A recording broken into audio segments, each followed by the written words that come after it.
तेलंगाना एक राज्य बनने के बाद जो है गवर्नमेंट कई नए डिस्ट्रिक्ट्स को अनाउंस करे, वो अनसाइंटिफिकली करे।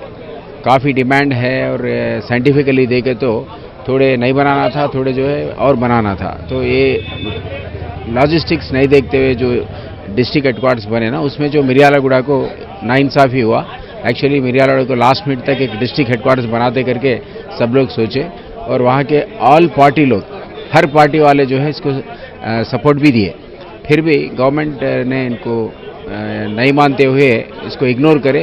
ये नाइंसाफ़ी को देखते हुए वहाँ की जनता आज के दिन भी कई हड़ताल, धरना और ये आंदोलन कर रहे। और आज जो है इंदिरा पार्क में जो आंदोलन हुआ उसी के कंटिन्यूएशन में हो रहा है।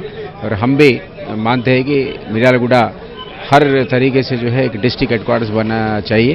तो ये नाइंसाफ़ी को हटाते हुए जितना जल्दी हो सके उतना जल्दी तेलंगाना सरकार जो है इनको मिर्यालगुड़ा के डिस्ट्रिक्ट हेडक्वार्टर्स बनाते हुए अनाउंसमेंट देना बोल के हम डिमांड कर रहे हैं। वजीर साहब जो है सो नए डिस्ट्रिक्ट्स, नए मंडल्स दिए हुए, वो नए डिस्ट्रिक्ट्स में जो है सो मिर्यालगुड़ा भी जो है सो कारोबार में और हर चीज़ में भी जो है सो आगे बढ़ने वाला टाउन, एक बड़ा टाउन है। मिनिमम जो है सो टाउन में जो है सो 1,20,000 पीपल है। 100% जो है सो डिस्ट्रिक्ट हेडक्वार्टर बनाने के लिए वो एलिजिबल है।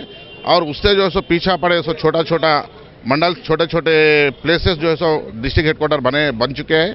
फिर मिर्यालगुड़ा 100% जो है सो डिस्ट्रिक्ट बनने के लिए हर कारोबार से, हर तरीके से भी जो है सो वहाँ पे एलिजिबल है वो मिर्यालगुड़ा डिस्ट्रिक्ट बनने के लिए। तो इमीडिएटली जो है सो केसीआर साहब मिर्यालगुड़ा को भी डिस्ट्रिक्ट, मिर्यालगुड़ा, हुजूरनगर, नागार्जुन सागर 3 कॉन्स्टिट्यूंसी मिला के एक डिस्ट्रिक्ट देना बोल के हमारा डिमांड है।